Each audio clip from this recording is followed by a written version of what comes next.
उस टाइम जो आरएसएस का विजन था और आज के आरएसएस का जो विजन है सर, दोनों में क्या सिंक्रोनाइजेशन है?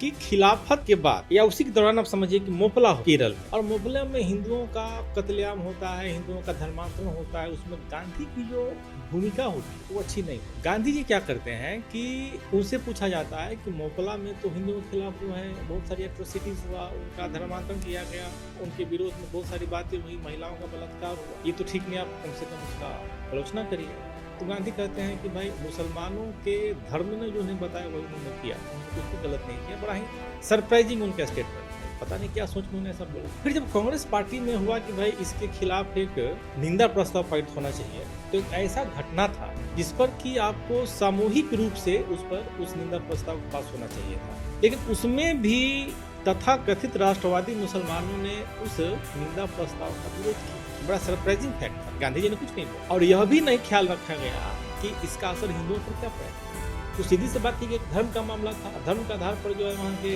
जो भी पंडित थे केरल के लोग, हिंदू थे, उनकी हत्या की गई, उनका धर्मांतरण किया गया। ये सारे घटनाक्रम होते हैं। उस समय आपको जानना चाहिए कि उस समय जो है माननीय हेडगेवार जी जो है कांग्रेस पार्टी में ही थे, और कांग्रेस पार्टी के सक्रिय नेता थे या उसके स्वयंसेवक। ये सारी चीजों को देखते हैं उन्हें लगता है कि कांग्रेस पार्टी गलत रास्ते पे जा रही है, इसका जो स्थिति है, इसका जो कार्य करने का तरीका है वो किसी भी हिसाब से सही नहीं है, और बाद में हो सकता है कि हिंदुओं के लिए। इन सारी घटनाओं को देखते हुए डॉक्टर हेडगेवार को लगा कि एक हिंदुओं की ऐसी संस्था होनी चाहिए जो समय पड़ने पर हिंदुओं के लिए फाइट कर सके, उनके मुद्दों को उठा सके। तो मुझे लगता है कि उसी के बाद 1925 में डॉक्टर साहब ने जो है आरएसएस का